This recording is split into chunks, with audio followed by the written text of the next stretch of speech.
Acting.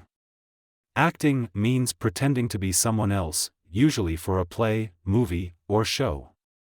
It can also mean temporarily doing a job that isn't usually yours. Example sentences.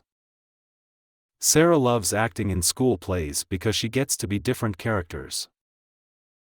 Sarah loves acting in school plays because she gets to be different characters.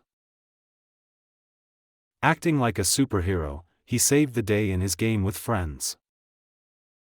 Acting like a superhero, he saved the day in his game with friends.